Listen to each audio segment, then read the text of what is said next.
Salut à toutes et à tous mes chers investisseurs CLF pour ce nouveau point de marché hebdomadaire, le premier point de marché du mois de novembre.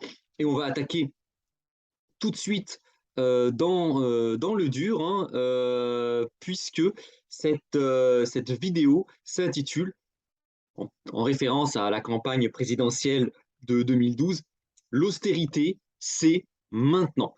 Alors, pourquoi ce titre? Pourquoi ce titre?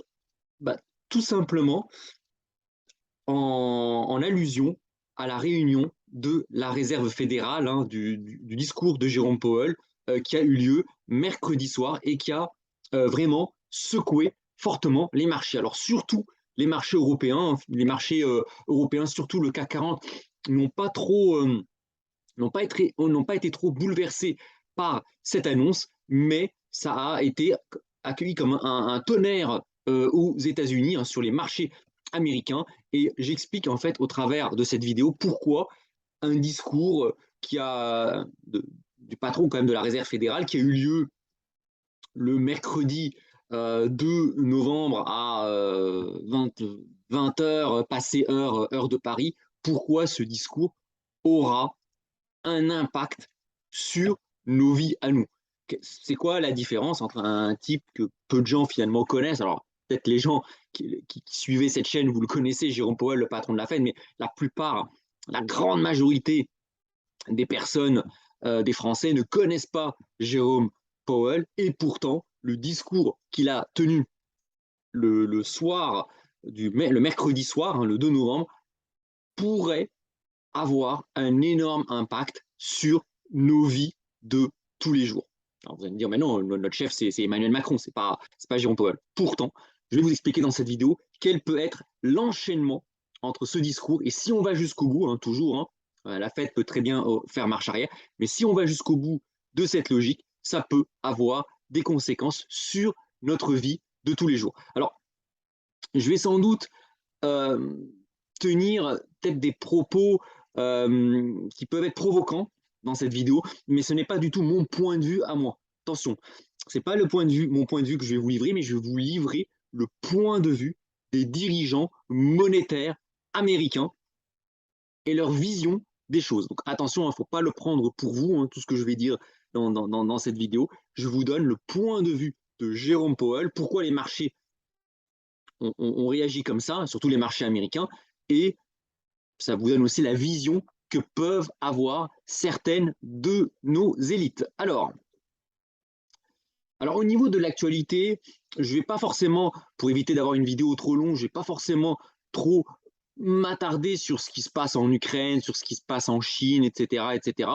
Bon, il n'y a pas eu vraiment d'événements majeurs cette semaine là-dessus, hein. Il y a la bataille de Kherson qui continue, etc. Bon, je vais vraiment me focaliser sur l'événement qui a marqué cette semaine, à savoir l'actualité monétaire et la réunion, hein, de la Réserve fédérale le mercredi 2 novembre le soir et ce qu'il en est ressorti. Alors, comme prévu, la Réserve fédérale a augmenté ses taux de 75 points de base. Mais les marchés s'attendaient à l'annonce d'une fin prochaine de montée des taux. Et Jérôme Powell a surpris les marchés en indiquant que le cycle de hausse de taux est loin d'être terminé. Et c'est là où je vais peut-être vous choquer un grand nombre d'entre vous. Pour la Fed, attention, ce n'est pas mon point de vue, hein. Pour la Fed, le problème de l'inflation vient du fait que les acteurs économiques sont trop riches, le chômage est trop faible, ce qui rend les salariés trop gourmands en matière d'augmentation de salaire, et les salariés qui sont augmentés vont consommer et pousseront les entreprises à encore augmenter les prix. Attention, c'est pas mon, c'est pas mon point de vue, c'est le point de vue du patron de la Réserve fédérale, de Jérôme Powell. Voilà, il trouve que les gens sont trop riches, les salariés sont en trop grande position de force, qui font un petit peu les mater quelque part, que voilà, les gens ont trop d'argent et que c'est pas normal. Là encore, c'est sa vision des faits, c'est pas la mienne. C'est pas normal que des gens des classes moyennes partent en vacances, qu'ils aient autant de pouvoir d'achat pour dépenser. Et selon lui, l'inflation que l'on observe, c'est à cause de tous ces gens des classes moyennes qui se mettent à trop dépenser, à trop voyager, et que bah, normalement, pour une partie de cette élite monétaire, bah, les gens des classes moyennes, c'est métro, boulot, dodo, ils mangent, enfin ils dépensent ce qu'ils ont pour juste survivre. De temps en temps, ils se font un petit plaisir, et puis voilà. Mais ils n'ont pas à se faire autant plaisir. Et l'analyse de Jérôme Powell, c'est qu'il y a beaucoup trop de monde, beaucoup trop de personnes qui se permettent des choses qu'ils ne devraient pas se permettre. Et c'est selon lui à cause de ça qu'il y a de l'inflation. Alors attention, c'est pas du tout mon point de vue, mais c'est le point de vue quand même des gens qui prennent les décisions importantes, hein. La décision de monter les taux d'intérêt, c'est une décision très importante. Moi, de toute façon, quoi que je pense, ça n'a aucun impact, on s'en fout. Par contre, Jérôme Powell a un impact sur, sur nos vies à tous. Ça, c'est le gros point. Le deuxième point, alors ça, je l'ai pas forcément écrit ici, c'est que Jérôme Powell estime, alors en filigrane, alors autant il a clairement indiqué de vive voix que les gens ont trop de pouvoir d'achat, qu'en gros qu'il fallait vraiment casser un peu ce pouvoir d'achat des gens pour casser l'inflation, autant il l'a dit en filigrane de manière peut-être moins appuyée, c'est que beaucoup de personnes, en fait, se sont enrichies grâce au marché immobilier et grâce au marché financier. Hein. Les bourses ont pris en moyenne, hein, sur les 10 dernières années, elles ont augmenté en moyenne en tenant compte des dividendes de 12, 13, 14%. On est quasiment, pour le S&P et le Dow Jones, on était quasiment à 16% de hausse annuelle en tenant compte des dividendes, bien évidemment. Et donc, Jérôme Powell estime qu'il y a beaucoup trop de personnes qui finalement aujourd'hui ont tellement gagné d'argent sur les marchés qu'elles n'ont plus besoin de travailler, hein. C'est la liberté financière. Donc et que bah, ces personnes-là, il faut les faire revenir sur le marché du travail. Il faut recréer une armée de réserve pour que l'inflation soit jugulée, soit cassée. Voilà un petit peu l'état d'esprit de Jérôme Powell, le patron de la Réserve fédérale, c'est quasiment le personnage le plus puissant de la planète. Peut-être encore plus puissant que le président américain. Alors, il ne peut pas déclencher des guerres, mais il a, sur le plan économique, le patron de la Réserve fédérale a quasiment les mêmes pouvoirs que le président américain. Tout ce que vous pouvez voir à la télé, Monsieur le maire, Monsieur Macron, tout ça, bon, voilà, ils ont fait du théâtre, c'est des acteurs, mais voilà, c'est pas eux qui prennent les décisions. Les décisions, elles sont prises par la Réserve fédérale et l'estime ou la mauvaise estime qu'a la Réserve fédérale par rapport aux classes moyennes, hein, qui sont loin d'être riches, qui se battent tous les jours. Moi, je connais, hein, des personnes qui, oui, effectivement, après le Covid, se sont fait plaisir, partent une fois, deux fois, sont partis peut-être plus de fois en vacances cette année 2022 que les autres années, parce qu'il y a eu des années un petit peu d'austérité à cause du Covid, elles se font plaisir. Mais ces personnes-là, je les connais, j'en connais pas mal dans mon entourage, elles en chient, elles ont bossé, elles bossent, elles ont sacrifié des vacances, parfois elles bossent les week-ends. Bon, là, voilà, elles sont un peu plaisir, mais du point de vue des dirigeants, donc de la Réserve fédérale, tous ces gens-là qui se font plaisir, qui partent en vacances, ce sont les boucs émissaires c'est à cause d'eux finalement qu'il y a l'inflation.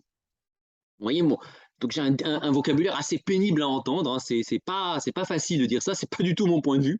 Moi, clairement, moi, je trouve que chacun, tout le monde mérite bah, de souffler, de profiter de la vie. On vit pas 2000 ans, hein, mais c'est pas la vie de certains dirigeants, et c'est eux qui ont le pouvoir, c'est pas moi. Alors, maintenant, vous allez me dire, oh là là, oui, ok, très bien, Jérôme Powell et tout ça, mais nous, notre président, c'est Emmanuel Macron, c'est Bruno Le Maire, le ministre de l'économie, c'est pas Powell.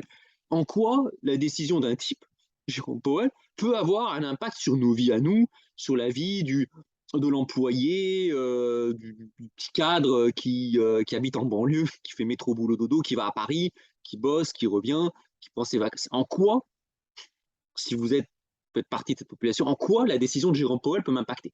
Alors justement, c'est l'objectif, c'est le point névralgique de ma vidéo où je vais vous expliquer comment, par un enchaînement de décisions, qui sont prises outre-Atlantique, quel impact ça peut avoir sur eux. Alors, on commence, hein. Jérôme Powell continue à monter les taux directeurs de la Réserve fédérale. Donc ça c'est un fait, il les monte. L'ensemble des taux d'intérêt aux États-Unis augmente. Ce qu'il faut savoir, c'est que quand la Banque centrale décide de monter les taux, ce sont les taux courts, tous les taux augmentent. Les taux immobiliers, les taux des crédits à la consommation. Vous allez me dire, bon, ok, très bien, Alix, ça c'est aux États-Unis, Jérôme Powell, il fait ce qu'il veut avec les Américains, mais nous c'est Christine Lagarde, la directrice de la Banque Centrale Européenne, c'est Christine Lagarde, c'est pas Jérôme Powell. Qu'est-ce qui va se passer? Par un jeu d'enchaînement, si les taux aux États-Unis augmentent, pour les traders et les investisseurs, ça devient beaucoup plus intéressant d'investir aux États-Unis. Hein, je vous pose la question, les capitaux, vous préférez investir dans une zone où les taux sont à 5%. Attention, les taux aux États-Unis, au moment où je vous parle, les taux courts américains, les taux à 2 ans aux États-Unis, sont à 5%. C'est énorme. Vous placez votre argent aux États-Unis, au bout de 2 ans, le taux 2 ans, au bout de 2 ans, vous avez 5% x 2, 10%, sans aucun risque. Ce sont les taux américains, c'est l'actif le plus sûr de la planète. Les taux de 2 ans américains. Aujourd'hui, aux États-Unis, vous placez votre argent dans une banque américaine, sur un compte de dépôt, l'équivalent du livret A chez nous, en 2 ans, vous avez 10% de performance. C'est énorme. Donc si vous avez le choix entre 10% sur 2 ans et 2%, comme c'est encore le cas des taux en zone euro, que font les investisseurs qui ont pas mal d'argent? Alors là, on parle pas, effectivement, on parle pas du commun des mortels. Hein. Là, je parle des gens qui ont beaucoup, beaucoup d'argent. Les traders, les grandes banques, qu'est-ce qu'elles font? Elles vendent, elles sortent des actifs européens, elles sortent des banques européennes pour aller placer leur argent sur les marchés américains, pour jouer sur la différence de taux. C'est ce qu'on appelle le carry trade. C'est un peu un arbitrage, mais au niveau mondial. Évidemment, nous, à notre niveau, bon, on a le livret A, on a notre compte courant, voilà, on n'a pas cette. Mais bon, les gens qui ont, voilà, les banques, les grandes entreprises, on ne parle même pas des particuliers, hein, les grosses institutions, elles peuvent facilement faire des arbitrages, ouvrir des comptes aux États-Unis, etc. et enlever, délocaliser leur argent d'Europe pour le placer aux États-Unis. Mais du coup, qu'est-ce qui se passe? Si vous vendez vos actifs libellés en euros, vous vendez vos euros, parce que la monnaie de l'Europe, c'est l'euro, et que vous investissez aux États-Unis pour avoir un super taux, sans risque, en dollars, par le jeu de l'offre et la demande, vous allez vendre des euros, acheter des dollars. Et donc, qu'est-ce qui va se passer? Vous allez avoir l'euro qui baisse et le dollar qui monte. C'est le jeu de l'offre et de la demande. C'est basique. Donc à ce moment-là, vous allez me dire, ouais, ok, l'euro, le dollar, bon, c'est pour les traders, ça c'est le forex. Bon, mais là, le gros problème, et c'est là où l'Europe est assez faible par rapport aux États-Unis, c'est que l'Europe n'a pas énormément de matières premières. On le voit bien, on est coincé entre les Russes qui ont énormément de matières premières et les États-Unis. Les deux finalement gros continents qui ont énormément de matières premières, de gisements, ce sont les États-Unis et la Russie. Et vous avez aussi un petit peu effectivement l'Amérique latine et l'Afrique, sauf que l'Amérique latine, c'est un petit peu la chasse gardée des États-Unis, et l'Afrique, et là, ça, nos médias n'en parlent pas, et je leur en veux énormément parce que c'est dramatique ce qui est en train de se passer. On a la Russie qui, progressivement, est en train d'installer ses bases en Afrique. Et on a beaucoup de matières premières aussi qui sont en Afrique. On a une Europe qui risque de se trouver finalement sans matières premières. Et en plus, les matières premières sont libellées en dollars, pas en euros. Donc si l'Europe, qui n'a pas de matières premières, en France, on n'a pas de pétrole, mais on est censé avoir des idées. Bon, on va le voir. Mais si on n'a pas beaucoup de matières premières, et qu'en plus les matières premières sont libellées en dollars, et que l'euro baisse par rapport au dollar, qu'est-ce qui se passe? Pour nous, Européens, le prix auquel on va acheter les matières premières en euros, il augmente.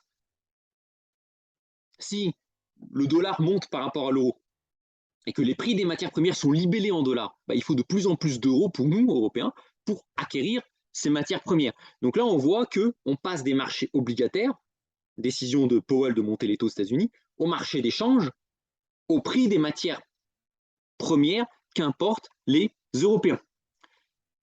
Donc, qu'est-ce qui va se passer? On va avoir de l'inflation importée en Europe. Pour éviter cela, la Banque centrale européenne n'a d'autre choix que de monter les taux pour suivre la réserve fédérale afin que l'euro ne s'effondre pas. Donc Christine Lagarde, elle est un petit peu, elle se retrouve à être en position de marionnette, quelque part de suiveuse de Jérôme Powell qui, lui, imprime le tempo. Comme le disait un président américain, avant même que je naisse, le dollar, c'est notre monnaie, c'est la monnaie des Américains, et c'est votre problème. Et aujourd'hui, on a ce problème de baisse de l'euro par rapport au dollar qui va obliger Christine Lagarde à monter les taux en zone euro, non pas pour faire plaisir à tel ou un tel, mais elle est obligée de le faire, mais pour que l'euro ne baisse pas trop par rapport au dollar, parce que si elle ne monte pas les taux, Christine Lagarde, l'euro-dollar peut aller à 60 centimes. Enfin, il faudra plus que 60 centimes de dollars pour acheter, enfin, 60 centimes d'euros pour acheter un dollar. Enfin, il y aura quasiment plus, enfin, vous voyez ce que je veux dire. Il faudra de plus en plus d'euros pour acheter des dollars. Et donc, du coup, la seule manière que peut faire la Banque centrale européenne, c'est de suivre la réserve fédérale en essayant d'avoir un discours, etc., pour éviter que l'euro ne s'effondre pas. Qu'est-ce qui va se passer? D'ailleurs, on le voit déjà, cela provoque une hausse des taux dans tous les pays de la zone euro, et notamment en France. Donc, vous pouvez faire un petit exercice, allez voir votre banque pour faire une simulation d'un crédit immobilier. Vous allez voir, vous allez avoir un taux qui n'a plus du tout, qui n'a plus rien à voir avec les taux qu'il y avait il y a encore 8 à 10 mois. À la fin de l'année 2021, un très bon dossier en immobilier pouvait faire un crédit sur 20 ans à 0,9%. Aujourd'hui, on est quasiment il y a plus de taux en dessous de 2%. Et d'ici la fin de l'année, d'ici le début de l'année 2023, si on continue dans cette voie, il y aura plus de taux de crédit immobilier en dessous de 3, voire 3,5%. Et si on rajoute l'assurance, on aura même des taux de crédit à 4%, assurance incluse. Et donc là, vous allez me dire, bon, c'est quoi le rapport avec ma vie de tous les jours, le fait que j'ai un boulot, que je vais demander une augmentation de salaire, etc. Alors, il y avait un certain président qui avait dit le changement c'est maintenant. Bon, moi je réponds l'austérité c'est maintenant. Qui avait aussi dit autre chose, François Hollande, c'est gratuit, c'est l'État qui paye pour justifier les cadeaux, les aides qu'il fait. C'est vrai, François Hollande n'a pas tort. Il n'avait pas tort. C'est quand même, il a quand même travaillé à l'inspection des finances. Il est loin d'être neuneux. Hein. Il est loin d'être neuneux. Il a un peu un discours, voilà, il fait un peu pâteau, mais il est loin. C'est quelqu'un d'assez lucide. Paradoxalement, il a plus de base en économie que Bruno Le Maire. Il calcule plus vite que Bruno Le Maire. Donc, ce que disait François Hollande, c'est vrai. Sauf que c'était vrai parce que les taux à l'époque étaient nuls, voire négatifs. C'est-à-dire que, encore en 2021, quand l'État français s'endettait pour faire le quoi qu'il en coûte, les taux français étaient à moins 0,5%. C'est-à-dire que quand l'État français s'endettait, non seulement il ne payait rien, il ne payait pas d'intérêt, mais en plus, les marchés financiers lui redonnaient de l'argent. Vous êtes payé pour vous endetter. Vous allez faire un crédit conso et la banque vous verse tous les mois des intérêts pour le crédit à la consommation que vous avez fait. C'était la situation de l'État français. Sauf que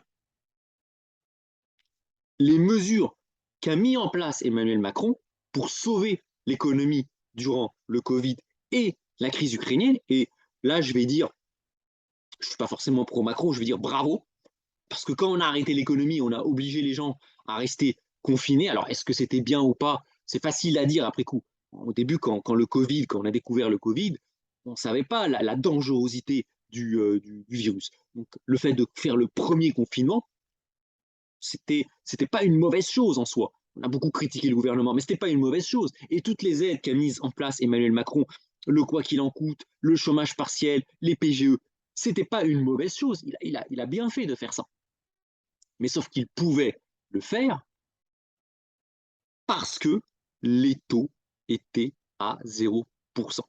C'était gratuit. Emmanuel Macron n'avait pas à prendre, à ponctionner de l'argent à personne pour financer toutes ces mesures. Comme les chèques aussi, même avec la guerre en Ukraine, les chèques énergie, les chèques inflation, le bouclier tarifaire, le bouclier énergétique, le bouclier alimentaire, enfin tout ce que vous voulez, ça pouvait se faire parce que les taux étaient à 0%. Sauf que maintenant, au moment où je vous parle, les taux français sont quasiment à 3%. Et donc, c'est plus gratuit. Toutes les mesures que pourront mettre en place maintenant Emmanuel Macron et son gouvernement pour aider les ménages à faire face à l'inflation et les entreprises aussi, elles vont avoir un coût gigantesque. À 0%, la France s'enrichissait en s'endettant. Avec un taux à 3%, un taux d'intérêt à 3%, si la croissance française reste à 2%, et encore, je suis gentil, 2%, bah, il n'y a pas besoin d'être fort en maths. Croissance française à 2%, taux d'intérêt de l'État français auquel l'État doit s'endetter, 3%, le poids de la dette française sur son PIB, 120%, l'État français est potentiellement en faillite. L'État français ne peut pas, alors il peut à court terme, mais il ne peut pas à long terme, continuer à aider les entreprises et à aider les ménages avec des taux d'intérêt qui sont actuellement à 3% et qui pourraient continuer à augmenter. Donc l'État français, ne pouvant plus se faire financer gratuitement sa dette par les marchés ou par la BCE, devra mettre à contribution une partie de ses ressortissants. Maintenant, il n'y a plus le choix. Si à partir de maintenant, chaque fois que le gouvernement devra aider les entreprises qui doivent faire face aux factures d'électricité qui s'envolent, aux ménages, etc., etc., il devra, au lieu d'aller s'endetter gratuitement, il devra prendre de l'argent dans la poche d'autres personnes. Et là, on voit qu'il n'y a que deux solutions. Deux solutions. Soit on augmente l'impôt des plus riches, et des, entre guillemets, parce que c'est toujours facile à dire, des profiteurs de crise, je mets tout ça des guillemets, hein, des personnes qui ont tiré profit de cette situation, les grandes entreprises et les personnes peut-être les plus aisées, hein, les 1, 2, 3, 5% les plus riches, soit on les taxe, on leur prend de l'argent pour financer, mettre en place tout un tas de programmes pour aider une grosse partie de la population, soit on diminue les aides. Alors, on va raisonner par l'absurde. Alors, évidemment, une partie des députés, c'est pour ça aujourd'hui qu'on a énormément de 49.3, de motions de censure à l'Assemblée, c'est parce que l'État ne peut plus proposer des mesures qui arrangent tout le monde. Parce que quand vous proposez, je ne sais pas, d'augmenter le SMIC de 10% pour tout le monde, bah, il n'y aura pas de motion de censure, il n'y aura pas de 49.3, tous les députés vont dire oui. Sauf que là, on a un choix cornélien. Soit on augmente l'impôt des plus riches et des grosses entreprises, ce que veut faire la NUPES, par exemple, et une partie des cadres du Rassemblement national, qui estiment que c'est la mondialisation qui nous met dans cet état-là. Sauf que le problème, là, je vous ai mis une petite caricature. Hein, vous avez Emmanuel Macron, donc, le président de la République, puis vous avez derrière Bernard Arnault qui lui dit attention, Coco, hein, tu touches pas aux impôts, hein, tu as été élu justement grâce à mes impôts. Donc on voit que cette petite. Alors je ne sais pas comment elle a été prise cette photo, mais on voit clairement, même vu le discours, que celui qui dirige, c'est pas tant Emmanuel Macron, c'est voilà, c'est les grands patrons, c'est M. Bernard Arnault, voilà, c'est eux qui dirigent, et donc jamais, tant qu'Emmanuel Macron est aux commandes, jamais il n'augmentera les impôts des plus riches. Hein. Ça, c'est pas possible parce que sinon, voilà, sinon, Bernard Arnault, que vous voyez là, il coupe les vivres, quoi. Il détient des médias, c'est facile, hein, vous faites paraître quelques articles un peu compromettants dans les médias et le gouvernement, enfin, vous le faites tomber, quoi. Ça, ils le savent, ça, il le sait. Donc, voilà, on touche pas, on touche pas à ceux qui ont financé notre campagne. Donc, il n'y a plus d'autre choix. Si on continue comme ça, on va être obligé de diminuer les aides en tout genre. Et c'est pour cela que vous avez Monsieur Bruno Le Maire qui est en col roulé pour inciter les Français à réduire le chauffage, etc., etc. Donc, qu'est-ce qui va se passer? Si on continue comme ça, les PME prendront de plein fouet la hausse des prix de l'énergie. Les PME, en plus, elles doivent commencer à rembourser les prêts garantis par l'État. Parce que, là encore, si elles ne remboursent pas les PGE, c'est l'État français qui va devoir rôler sa dette, qui va devoir s'endetter, de devoir les rembourser alors à la place des entreprises, ces prêts garantis par l'État, qui va devoir s'endetter auprès des marchés financiers pour aider ces petites entreprises. Sauf que maintenant, les taux sont à 3. Quand les premiers PGE ont été mis en place, les taux étaient à 0. Aujourd'hui, on est à 3. Donc, donc l'État va dire aux entreprises, aux PME, écoutez, il faut rembourser les PGE, il n'y a pas le choix. Et malheureusement, comme beaucoup de petites PME qui ont à la fois besoin de beaucoup d'électricité, beaucoup d'énergie, et qui doivent commencer à payer la dette accumulée pendant le Covid, elles ne pourront pas le faire et devront commencer à fermer et à licencier. Et donc là, on va avoir finalement beaucoup d'entreprises qui font faillite, on va avoir un mur de faillite qui va arriver.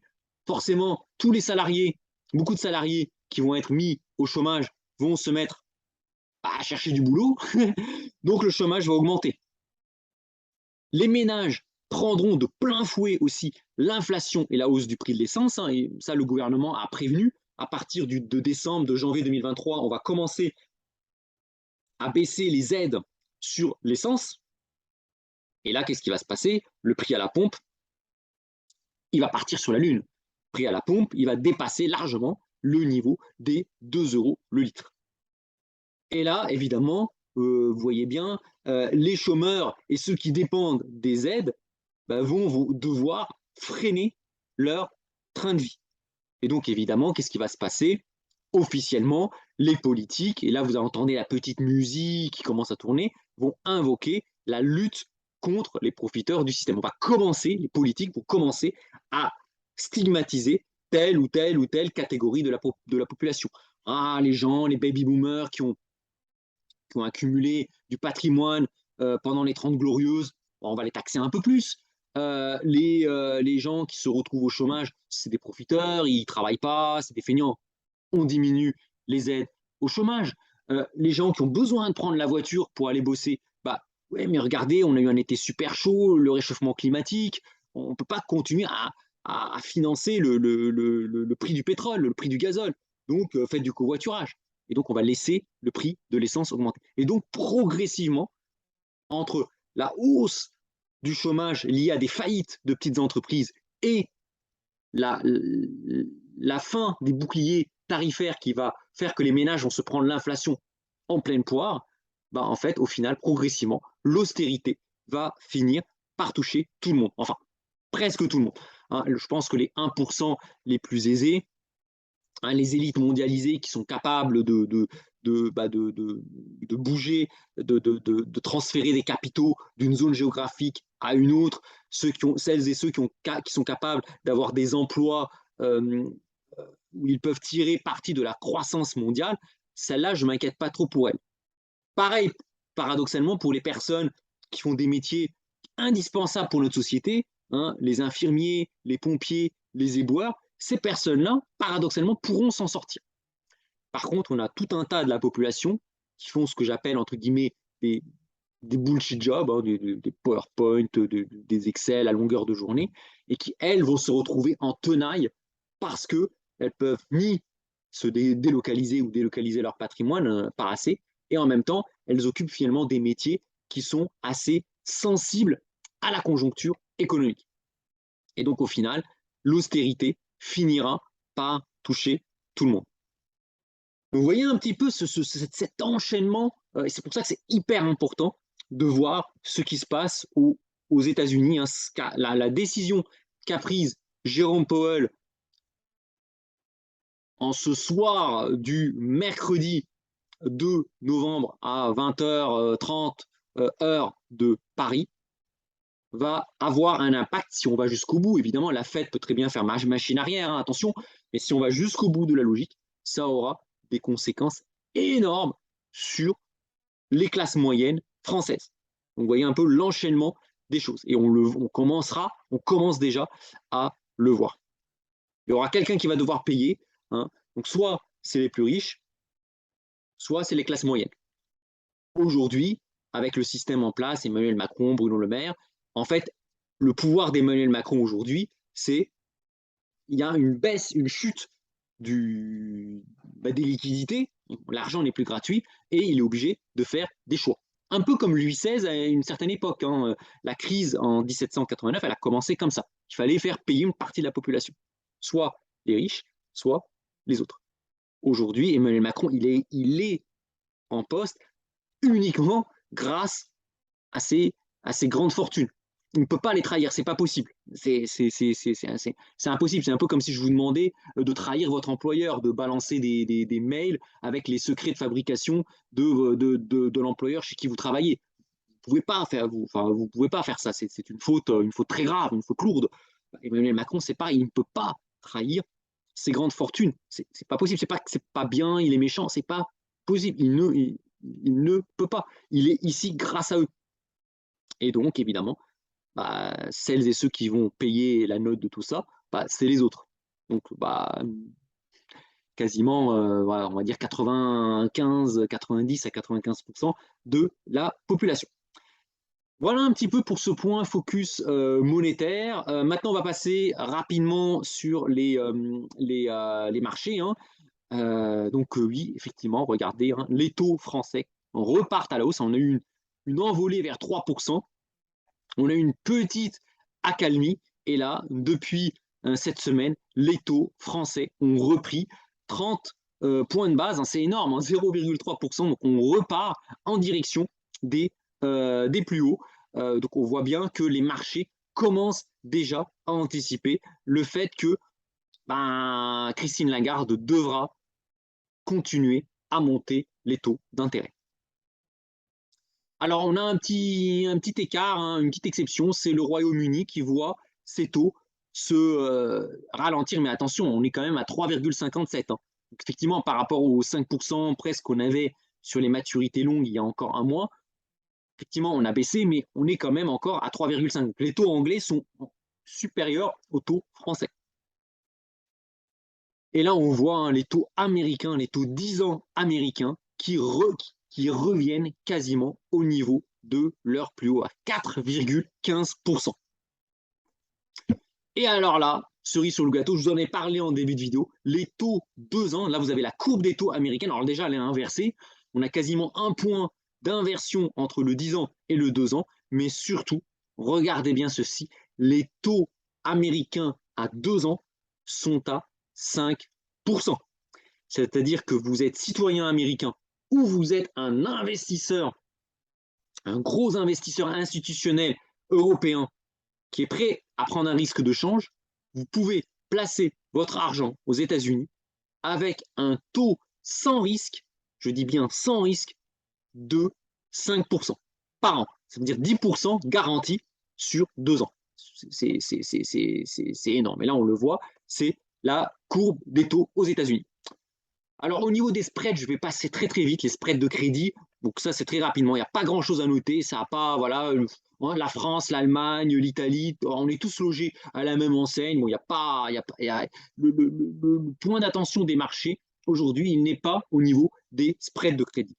Le marché d'échange, le Forex. Alors là, on va s'attarder, regardez sur l'euro-dollar. Donc après le discours très fort de Jérôme Powell sur l'inflation et les perspectives de montée des taux, l'euro rechute fortement. Regardez en pas horaire, regardez l'euro qui était quasiment à 1,01, il est retombé à 98 centimes. L'euro en une semaine a perdu 3 centimes par rapport au dollar, c'est énorme, 3%, c'est énorme. Sur le Forex, c'est tout simplement énorme. Et là, on voit sur une tendance de long terme, on voit l'euro qui continue à s'effriter par rapport au dollar. Et là, Christine Lagarde va devoir faire quelque chose si elle veut éviter que l'euro n'aille au tapis. Elle va devoir encore monter les taux, alors qu'on a déjà des taux à 2%. Les taux français sont à quasiment 3%. Et pourtant, Madame Lagarde, pour sauver l'euro, va devoir encore monter les taux. Donc je vous laisse imaginer le niveau d'endettement, le taux de la dette française qui pourrait continuer à augmenter suite à des décisions qui sont prises outre-Atlantique aux États-Unis. Bon, pas grand-chose hein, sur l'euro franc suisse et l'euro sterling, donc je passe assez vite là-dessus. Alors maintenant, je vais passer au marché action. Et là, on voit une dissonance. Alors, on passe au Dow Jones. Alors, j'ai fait un gros focus sur le Dow Jones. Alors, j'ai fait 3 graphiques sur le Dow Jones, un en pas minute, un en pas horaire et un en pas journalier. Parce qu'il se passe des choses sur le Dow Jones, qui est quand même l'indice phare de la bourse américaine.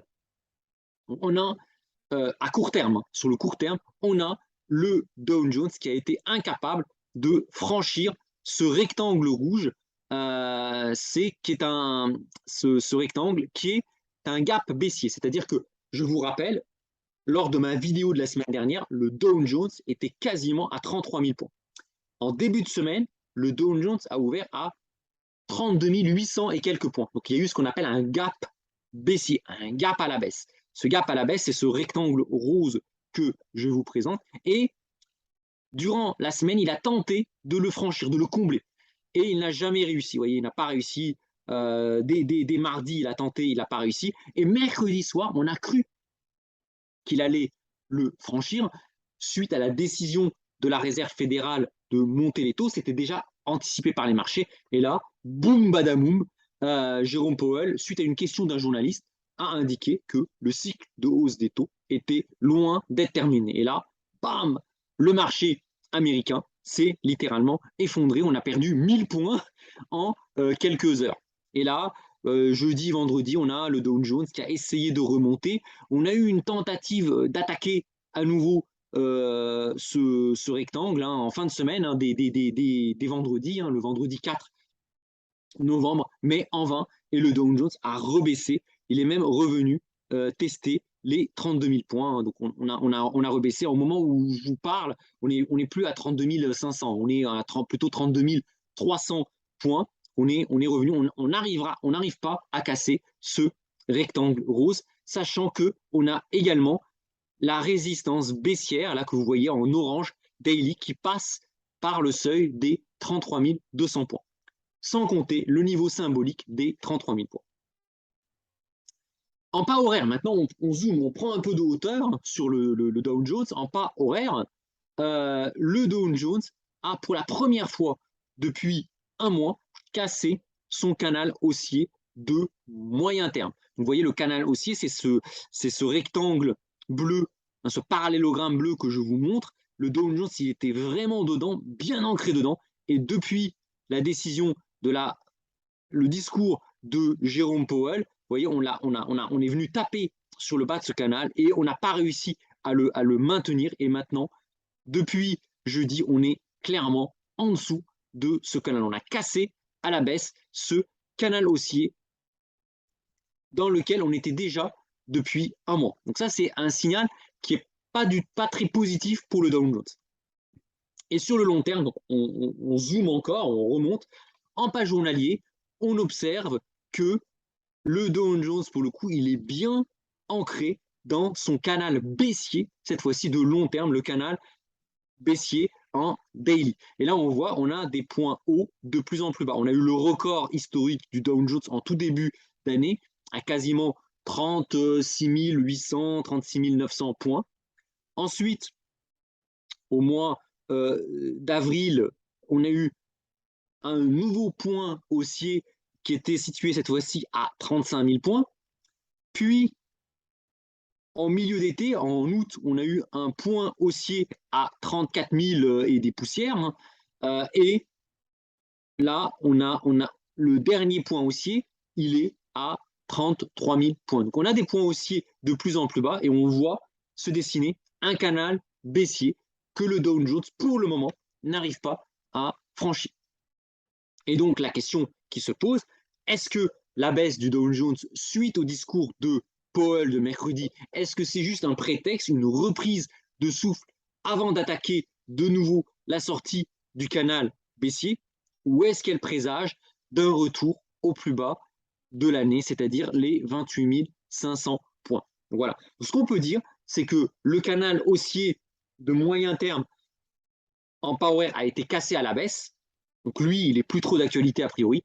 Par contre, on a maintenant, est-ce que le Dow Jones va capituler ou est-ce qu'il va tenter d'attaquer à nouveau ses plus hauts?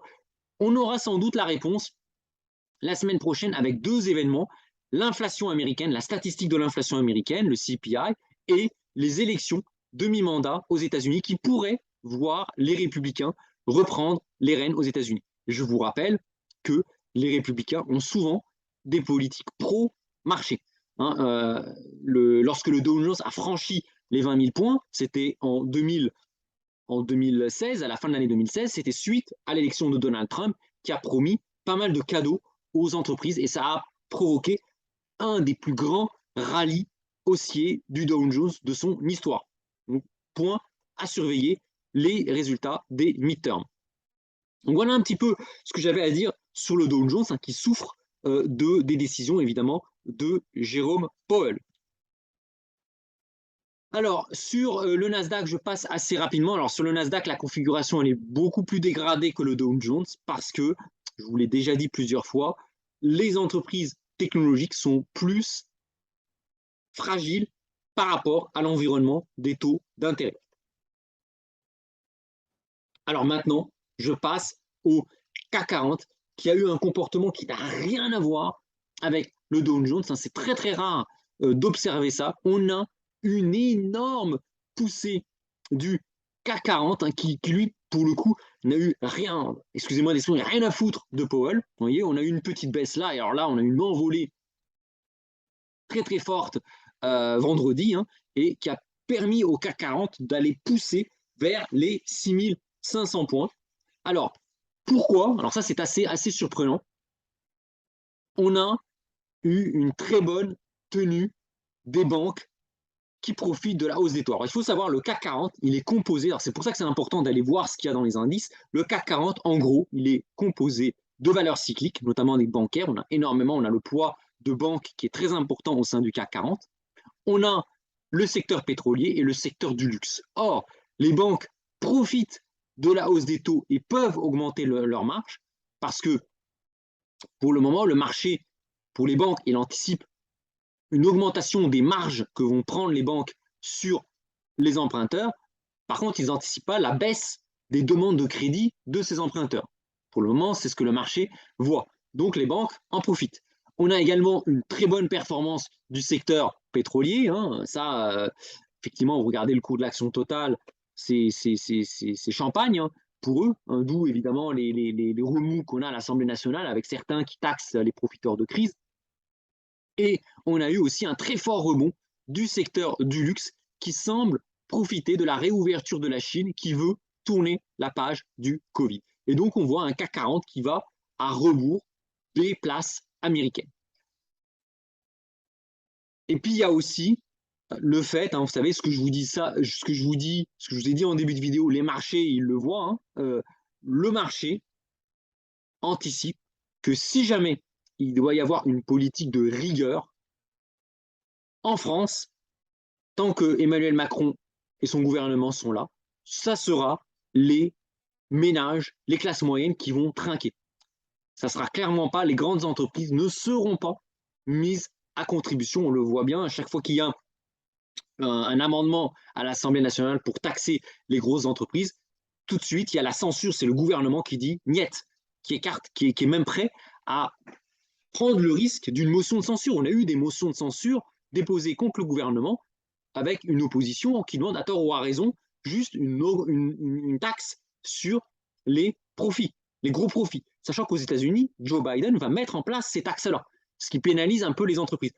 En France, clairement, pas du tout. Donc les marchés anticipent que, c'est pour ça que le CAC 40 se porte plutôt bien aussi, le marché anticipe que ça sera ceux qui paieront la facture, ça sera finalement les ménages des classes moyennes qui n'ont pas forcément beaucoup d'actions en bourse, qui n'ont pas forcément d'impact sur les grosses entreprises, et ce sera eux qui payeront finalement la facture, et pas les grands groupes internationaux. Attention toutefois au risque de rechute, parce que l'histoire montre que le CAC 40 surperforme rarement le Dow Jones sur le long terme. Ça, la dernière fois que j'ai vu le CAC 40 surperformer le Dow Jones, mais bien en puissance, c'était quand Mario Draghi avait annoncé le whatever it takes, le quoi qu'il en coûte, on sauvera l'euro. Et là, le CAC 40, pendant 2 mois, avait largement surperformé le Dow Jones. Mais de mémoire, c'est la seule fois en 20 ans où je vois vraiment le CAC 40 éclater, il n'y a pas d'autre mot, éclater le Dow Jones. Donc attention, si le Dow Jones n'arrive pas à casser son canal baissier, le CAC 40 pourra difficilement continuer sa chevauchée haussière, quel que soit le pouvoir des grands patrons du luxe, des grands pétroliers, des banques, ils ne pourront pas. Aujourd'hui, ce sont les Américains qui font le là, ce n'est pas les Français. C'est pas, voilà, c'est comme ça, on peut être pour, on peut être contre. C'est pas les Français, soit les classes moyennes ou même les grands patrons. Bernard Arnault a énormément de pouvoir sur Emmanuel Macron. C'est lui qui peut diriger la politique de la France via Emmanuel Macron. Par contre, Bernard Arnault, aussi puissant qu'il soit, il ne peut pas avoir la main sur ce qui se passe dans le monde. Il ne peut pas influer le président américain. Donc, on pourrait très bien, à terme, voir le CAC 40 s'essouffler et rechuter si les indices américains ne se reprennent pas. Voilà un peu ce que j'avais à dire sur le CAC 40. Alors, je vais aller très vite maintenant. Le Nikkei, pas grand-chose sur les indices japonais. C'est un peu, c'est une morne pleine. La Chine, très beau rebond de la Chine. On a eu un beau rebond. On a eu 1000 points de remontée, 10% de hausse de la bourse chinoise. Mais attention, c'est un rebond technique parce que on anticipe la fin des mesures anti-Covid. Maintenant que Xi Jinping a mis le pays sous tutelle, maintenant c'est clairement Xi Jinping, c'est le nouveau Mao en Chine. On semble vouloir relâcher les contraintes Covid. Par contre, attention, sur le long terme, on voit que c'est un petit rebond. On est encore sur une tendance baissière très forte. L'Inde, excellente semaine pour l'Inde, pour la bourse indienne, qui revient quasiment au niveau de ses records historiques. C'est quasiment, avec le CAC 40, c'est la bourse indienne qui a le mieux performé de toutes les places mondiales. L'Afrique du Sud, beau rebond aussi de l'Afrique du Sud, mais meilleure performance de la bourse sud-africaine que la bourse américaine. Par contre, évidemment, vous voyez, on est moins performant que le CAC 40. Et enfin, le Brésil, belle résilience de la bourse de Sao Paulo. On aurait pu s'attendre à une forte correction après la victoire du président Lula, qui est plutôt pour les classes moyennes, les classes populaires. Contre toute attente, les marchés actions brésiliens ont bien tenu le choc. Voilà un peu ce que j'avais à dire sur les marchés actions. On passe maintenant aux métaux précieux. L'or, on a eu une nouvelle attaque baissière de l'or qui a baissé et qui a encore testé les 1620 $ l'once avant de rebondir. Donc là, on voit apparaître un très gros support. Alors certains peuvent l'appeler, c'est une zone d'accumulation rationnelle pour celles et ceux qui veulent faire de l'investissement patrimonial de long terme, la zone des 1630 points. Un très beau support et on a à nouveau rebondi sur le support. Donc, bonne tenue de l'or. Attention toutefois, parce que plus on va venir tester le support à court terme, et plus il y a un risque qu'on finisse par le casser au final, surtout si le dollar continue à augmenter. Pour l'argent, alors c'est marrant parce que l'argent par rapport à l'or, en général, l'argent suit l'or avec du retard. Là, pour une fois, c'est un peu comme le CAC 40 par rapport au Dow Jones. Là, on a l'argent qui cartonne. Alors, il explose à la hausse. L'argent qui explose, un peu comme le CAC 40. On a cette envolée haussière de l'argent qui a pulvérisé les 20 $ l'once, à l'image un peu du CAC 40 qui a pulvérisé les 6300 et même les 6400 points. On a l'argent qui a pulvérisé sa résistance symbolique des 20 $ et qui se dirige au moment où où je vous parle vers la grosse résistance des 21 $. Est-ce que l'argent va casser les 21 $? C'est compliqué, c'est compliqué. Moi, si vous me suivez depuis un petit bout de temps, j'ai toujours été optimiste sur l'argent. Mais bon, le problème, c'est que j'étais optimiste sur l'argent quand il était déjà à 23 $ l'once, hein. Là, il a 20 et quelques. Donc, voilà, je ne m'amuserai pas à vous faire des paris. Moi, je suis plutôt optimiste pour l'argent. Par contre, il faut être quand même réaliste.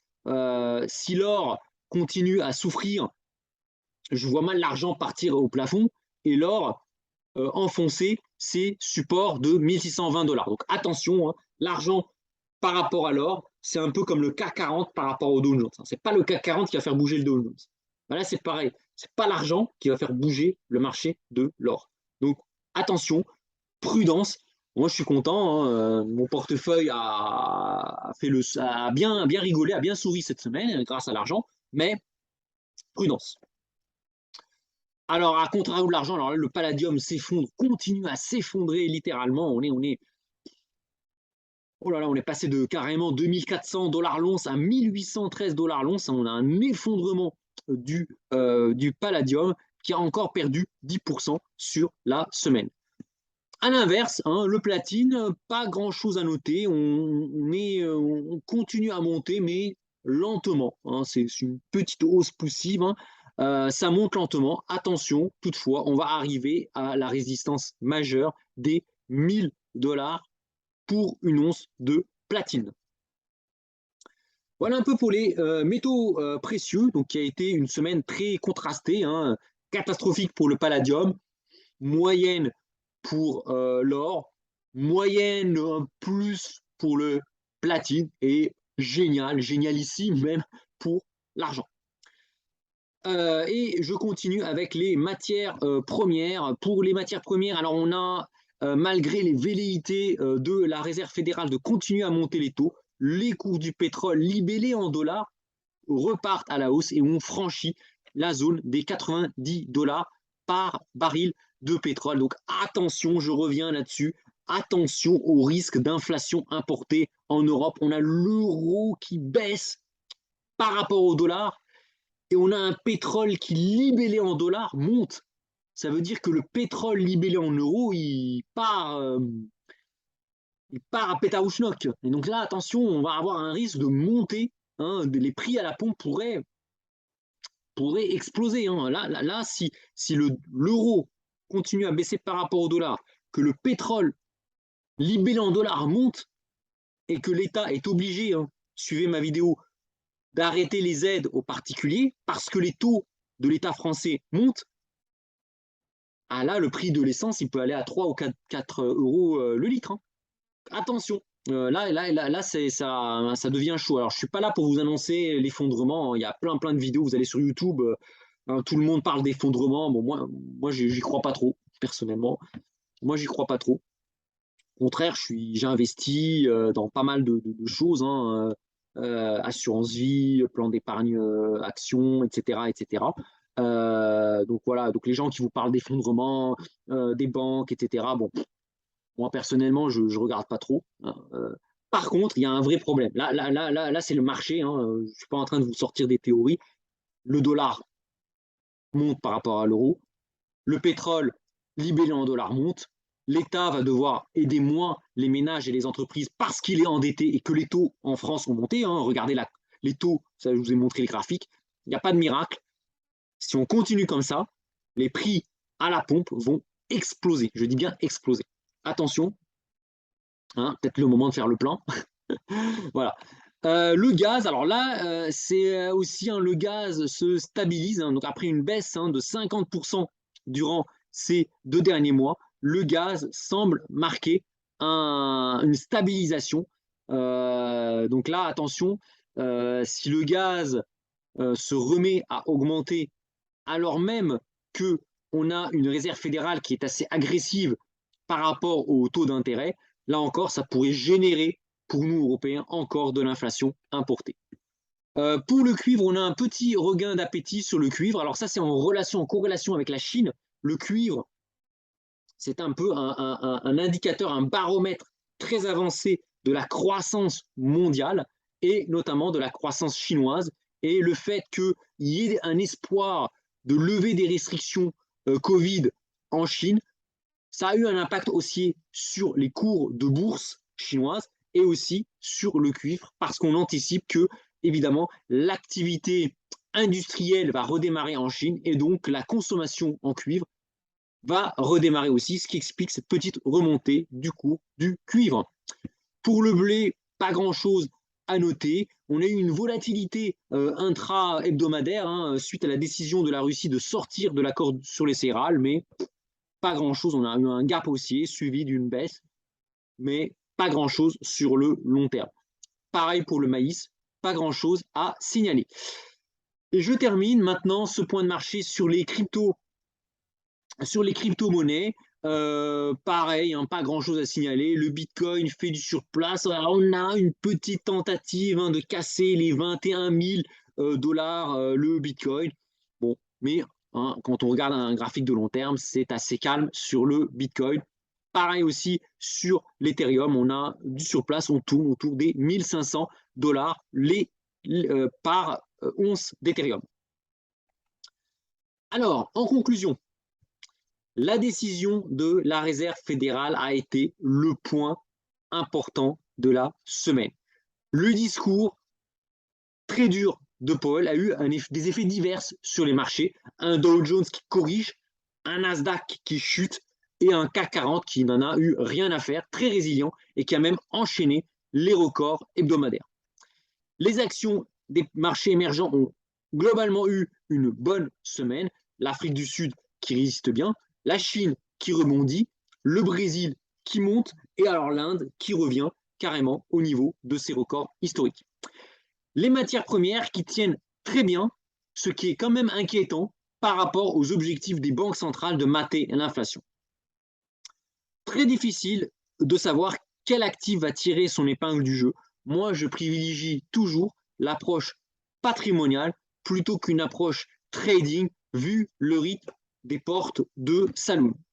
Prochain point à surveiller semaine prochaine, la publication de l'inflation aux États-Unis et les élections de mi-mandat aux États-Unis avec pour le moment les républicains qui sont donnés favoris.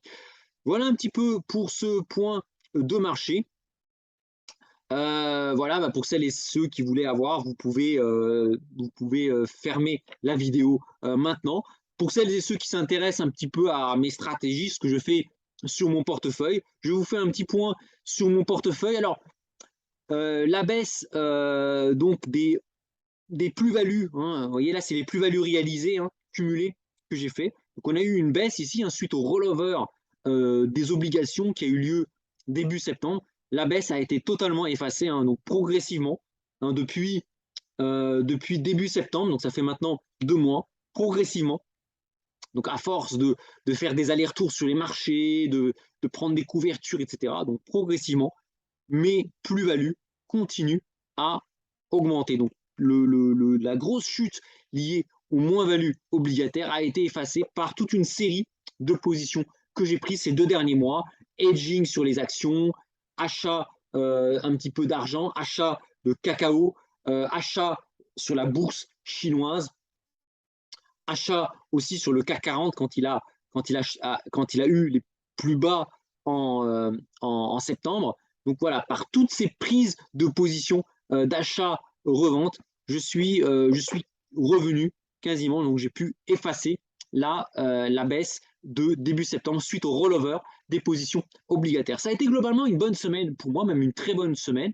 Autant la semaine dernière, j'étais un peu déçu. Cette semaine a été bonne. Alors ma performance totale qui inclut le latent, les plus ou moins values latentes, revient au niveau des moins 5%. Ça, c'est une bonne nouvelle pour moi. Depuis le début de l'année, mes pertes ne sont plus qu'à moins 4,5%. 76%.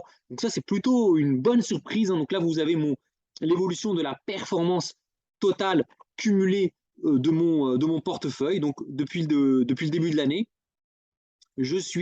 voilà, je suis quasiment à moins 4,76%. Je suis revenu au plus haut depuis juillet 2022. Donc ça, c'est plutôt positif, hein. Ça, je suis plutôt content de moi. Autre indicateur intéressant, j'ai un stock de plus-value latente qui remonte, hein, qui est à 271 euros, et un ratio de latence, hein. Donc le ratio de latence, c'est le ratio entre mes plus-values latentes au numérateur et au dénominateur, la valeur absolue des moins-values latentes plus les plus-values latentes. Et je suis maintenant à 12,21%. Donc là encore, hein, je suis revenu au plus haut de juillet 2022. Donc ça, c'est très intéressant. Ça, c'est vraiment top. Et dernière bonne nouvelle, j'ai un ratio de marge disponible, une réserve qui est encore très intéressante, hein, puisque je n'ai consommé, malgré toutes les positions que j'ai prises, je n'ai consommé que 15% de ma couverture autorisée, ce qui me donne des réserves pour investir à nouveau sur les marchés s'il y a à nouveau des portes de saloon. Donc, globalement, une très bonne semaine pour moi. Là, je vous mets un petit peu le détail par classe d'actifs, hein. Donc, j'ai 91 euros de plus-value latente sur les obligations. Donc, on voit que les taux ont remonté cette semaine. Donc, j'ai ma performance obligataire a baissé cette semaine, hein. J'ai une baisse sur mon portefeuille obligataire. Alors, je suis toujours dans le vert, mais mon stock de plus-value latente obligataire a diminué. Sur les actions, ça a été une bonne semaine, notamment grâce au CAC 40, parce que je suis exposé au CAC 40. Grâce au CAC 40, grâce à l'Inde et à la Chine, j'ai pu pas mal rebondir, notamment avec un stock de moins-value latente qui diminue sur les actions. Sur les métaux, évidemment, excellente semaine sur l'argent, ce qui permet à mon stock de plus-value de moins-value latente de diminuer sur les métaux précieux. Sur les matières premières, les cryptos et le forex, pas grand-chose à signaler. Un dernier point sur l'allocation d'actifs, hein. Donc on voit que j'ai une allocation assez équilibrée, donc avec voilà, effectivement, je vous ai donné, hein, j'ai un petit peu renforcé mon exposition aux obligations courtes aux États-Unis, hein. On a des taux à 5% aux États-Unis, donc c'est intéressant d'acheter des obligations américaines, des futurs sur obligations américaines. Donc on voit que j'ai un portefeuille obligataire assez équilibré avec du Bund allemand, des OAT françaises, des obligations indexées inflation, des obligations britanniques et italiennes, et aussi une surpondération des obligations américaines sur le court terme. Sur les actions, alors là encore, faire attention à cette barre sur les actions. On pourrait croire que je suis très très fortement investi sur le Dow Jones. En fait, ça c'est mon investissement qu'on appelle gros, c'est-à-dire que j'ai des positions acheteuses sur les Dow Jones, mais j'ai aussi des positions vendeuses sur le Dow Jones, ce qui explique cette grosse barre. Mais en réalité, ma position nette sur le Dow Jones, elle est très proche de zéro. Sur les métaux précieux, pas grand-chose à signaler. J'ai pas fait beaucoup de mouvements toujours cette semaine, donc toujours une exposition assez forte sur l'or et sur l'argent. Sur les matières premières autres que les métaux, hein, une allocation équilibrée. Pareil sur les cryptos, pareil sur le forex. Point positif de ma stratégie, c'était une bonne semaine, hein, donc j'ai réussi à encaisser le choc obligataire, ça je suis plutôt content, qui a été le plus violent jamais observé depuis un demi-siècle. Mon portefeuille obligataire, il est toujours en plus-value latente. Mes pertes depuis le début de l'année reviennent en dessous du seuil des 5%. Et en fait, malgré la grosse déception sur le Dow Jones, mon portefeuille, donc en fait la performance de mon portefeuille s'explique par la hausse des cours des métaux précieux, la hausse des cours des matières premières et la hausse de certains indices actions, notamment l'Inde et le CAC 40. Le CAC 40 qui a été l'indice mondial le plus performant. Bravo, hein, bravo aux grosses entreprises françaises. Alors j'espère que les classes moyennes ne vont pas trop s'énerver en voyant cette vidéo, mais pour les grosses entreprises françaises, Total, les banques, le luxe, tout ça, c'est jackpot. Ça a été une, une putain de semaine. Voilà. Donc, alors personnellement, moi, je ne cherche pas à cartonner en matière de performance, hein. Ce que je veux, c'est surperformer globalement le marché action. Donc, pour le moment, je tiens mon pari tout en m'assurant une diversification pour éviter de perdre 30% en cas de crack boursier. Donc le fait que je ne sois plus qu'à 4,76% de l'équilibre est à relativiser, hein, attention, hein, vous voyez, pas, voilà, est à relativiser parce que le CAC 40, lui, n'est plus qu'à 10,08% de son équilibre depuis le début de l'année. Si le CAC 40 a pris 20% quasiment depuis ses points bas de septembre, si jamais il reprend encore 10%, il aura effacé toute la perte depuis le début de l'année. Vous voyez, je relativise, donc je me porte bien, mon portefeuille se porte bien, mais attention, le CAC 40 revient aussi très très fort. Et moi, mon objectif, c'est voilà, c'est toujours de rester surperformé par rapport au marché action.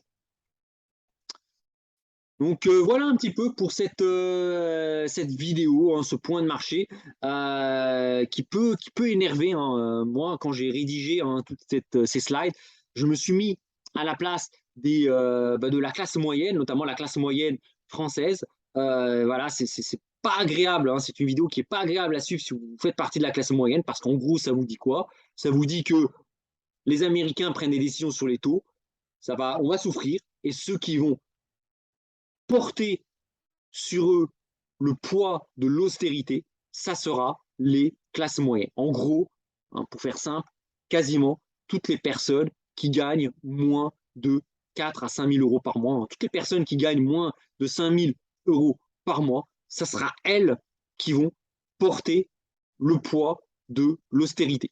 Les gens qui gagnent plus de 5 000 euros par mois ou qui ont amassé un gros patrimoine, qui sont suivis par un conseiller en gestion de patrimoine qui font les arbitrages qu'il faut, celle-là, je ne m'inquiète pas trop pour elle. Par contre, le gros, hein, le gros de la population, elle va souffrir au moment même. C'est ça qui est très dur, qui est très très dur, euh, au moment même où le CAC 40 se porte super bien, hein. Les entreprises françaises, le CAC 40 est l'indice, au moment où je parle, qui surperforme le mieux toutes les places mondiales.